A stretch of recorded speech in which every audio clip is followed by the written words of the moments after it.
Yo les gars, c'est Clem, j'espère que vous allez bien. Aujourd'hui on se retrouve dans une nouvelle vidéo où on va faire le bilan de l'année 2025.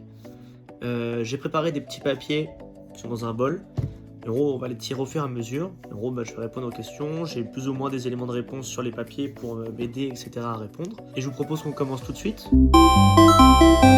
Pour ceux qui me connaissent, je suis collectionneur de Diamantal Platine, toutes les holos en PCA 9. La carte que j'aimerais avoir l'année prochaine, ce serait le Suicune de Merveille Secrète en PCA 9. Et mon item de rêve, ça serait une display de Diamant Perle Platine, genre set de base de platine. Après, c'est une display qui vaut entre 20 et 30 000 euros minimum. Compliqué, mais pas infaisable. Mais ça prendra du temps. On commence tout de suite avec un magnifique Rayquaza Holo de, je crois que c'est Éveil des légendes en PCA 9. Et franchement, la carte est magnifique, franchement, vous pouvez le voir. Donc ça, c'est mon top 5. En top 4, c'est un magnifique Tortank Holo de Merveille Secrète. En termes de tarification, j'estime le Tortank en 250-300 euros. En top 3, une carte que j'ai créée moi-même, entre guillemets. Parce qu'en gros, c'était une ancienne, c'était un ancien CCC 9 que j'ai eu grâce à Mad Pokétroc.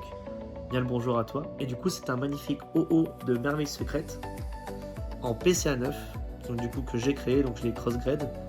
C'est une carte qui vaut actuellement 350-360 euros sur les dernières ventes GCC. Mon top 2, du coup, c'était la carte qui allait avec le Tortank de Merveille Secrète, le Dracofeu en PCA 9 de Merveille Secrète également. Cette carte, franchement, elle est juste magnifique, quoi. Il n'y a rien à dire là-dessus, la carte elle est emblématique, elle est magnifique. C'est une carte qui est estimée, ce que j'ai demandé du coup à des collègues, entre 500 et 600 euros pièce. Donc franchement c'est une carte qui est magnifique, il me semble qu'elle est pop 12 en 9 en France, il y en a un seul en 9,5.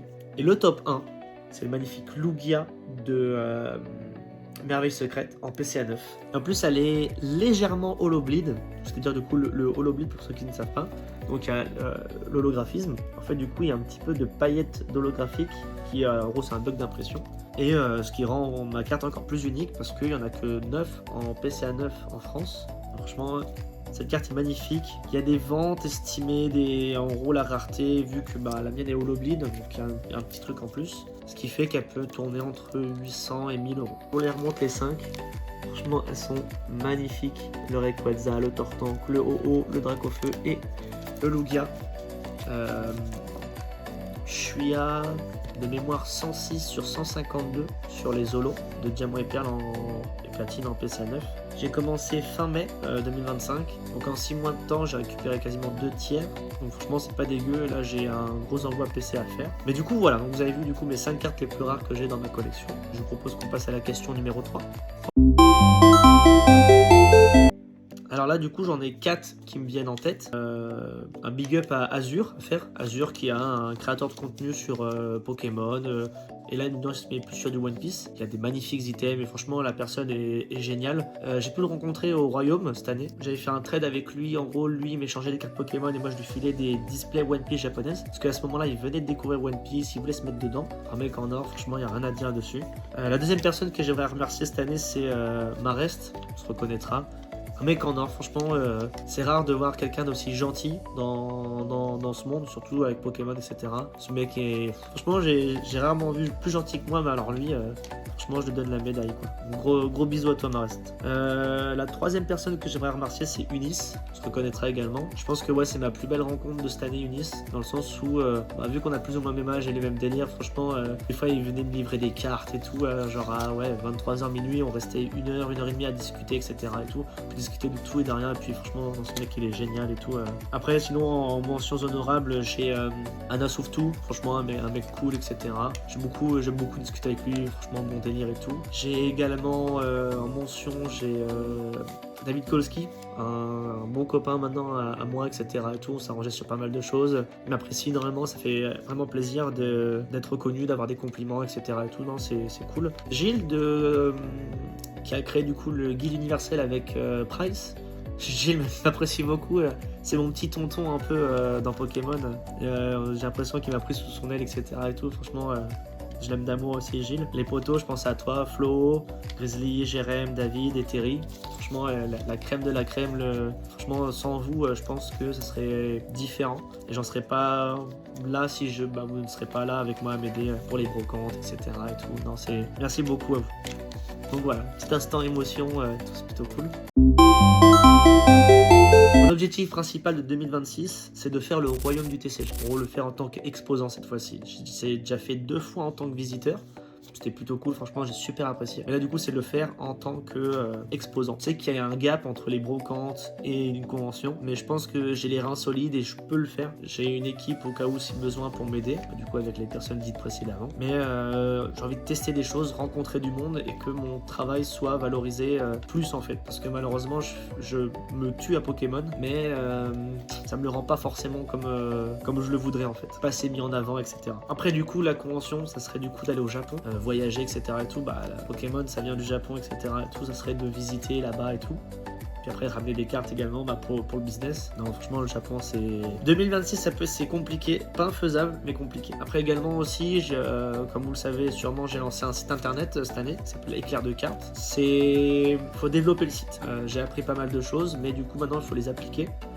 C'est 2 choses différentes entre penser, faire et ensuite agir. Et cette année, du coup, ça va être les 3 plus gros objectifs de cette année que je me suis fixé. La convention de royaume, voir comment ça se fait, etc. et tout. Ça se trouve, je serai pas à la hauteur, mais je pense que j'ai les reins solides par rapport à ça. Le Japon et développer le site internet pour proposer du japonais, des cartes, etc. et tout, à très bon prix et faire kiffer tout le monde. Alors pour moi, mes meilleurs souvenirs de 2025, ça serait les conventions, que ce soit le gala, le royaume. Le gala, c'est cool parce que vraiment, tu vois les plus gros items. Je pense également à la planche qu'ils avaient vendue de Néo. Là, après, pas découpée, etc. et tout. En plus, j'ai vu la backstory de la truc, incroyable, franchement magnifique. J'avais mon chéri et tout sur des. Je crois que c'était un art set diamant et perle, mais c'était parti trop cher. Je préfère quand même le royaume. Plus de convivialité, moins de barrières, etc. Plus grand aussi, plus d'espace. Le gala c'était assez... Après du coup ils vont rectifier cette année, etc. Mais le samedi c'était fou. Si tu voulais accéder au stand, t'es obligé d'attendre 20 minutes quoi. Mais non, royaume très très cool, etc. C'est là où il y a tous les copains et tout. Franchement rien à dire, super cool. Même les frissons, etc.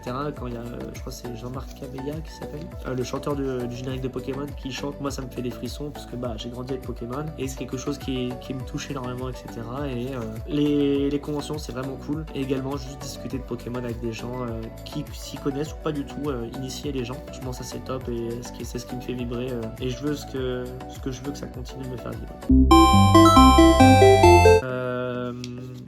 Ce qui m'a déçu, je dirais, c'est le fait que j'ai pas pu développer correctement mon site internet. C'est-à-dire du coup, il y a des grosses lacunes, etc. et tout. C'est pas forcément fini et abouti comme je le voulais. Et en gros, c'est pour ça du coup qu'en 2026, je vais essayer de bosser à fond dessus. Il y a quoi d'autre aussi? Tout ce qui est scam, arnaque, cambriolage, etc. et tout, on n'en peut plus. Cet été je me suis fait scam de 325 € par un mec qui bossait à la grande récré, etc. et tout. Malheureusement du coup il est parti dans la nature, etc. Je peux pas le retrouver donc je suis honte. Après j'ai envie de te dire c'est la vie, etc. C'est comme ça que tu grandis, tu apprends. Mais c'est chiant en fait. Les gens qui se calment, etc. et tout. Franchement pour 300 balles on souffre quoi. Quoi d'autre, les cambriolages, les vols, enfin, soit les vols de colis, les cambriolages des boutiques, etc. et tout, que ça soit, je crois que c'est Pika Plasma, Cadeau Shop, etc. et tout, enfin, il y a même les petits vols sur les conventions, etc. Je pense à, j'oublie, je m'en souviens plus. Mais du coup, il s'était fait voler 50 000 balles, etc. et tout, chaud quoi. Donc si on peut faire un truc, ce serait que 2026 soit une année où on scam pas. Si tu veux pas acheter de l'eau, tu n'achètes pas, tu préviens les gens, tu mets pas de scam, de faux plans. C'est tout ce qu'on demande à la communauté pour le 2026. Après du coup, j'aimerais bien aussi lire ce que vous avez mis dans les commentaires, voir du coup vos objectifs également à vous. Mais vraiment, pour finir sur une note d'optimisme, j'ai vraiment hâte que 2026 commence avec tout ce qui se passe, etc. et tout dans la sphère Pokémon. Beaucoup de choses qui vont arriver, etc. Et en fait, chaque année qui se termine et chaque année qui commence, on monte un peu en puissance, etc. Et j'aimerais bien du coup revoir cette vidéo, genre fin 2026, pour voir du coup ce qui s'est passé, si on a réussi, on n'a pas réussi, etc. et tout. Et je pense que ça peut être super intéressant. Mais écoutez, moi je vous souhaite de bonnes fêtes de fin d'année et je vous dis bye tout le monde.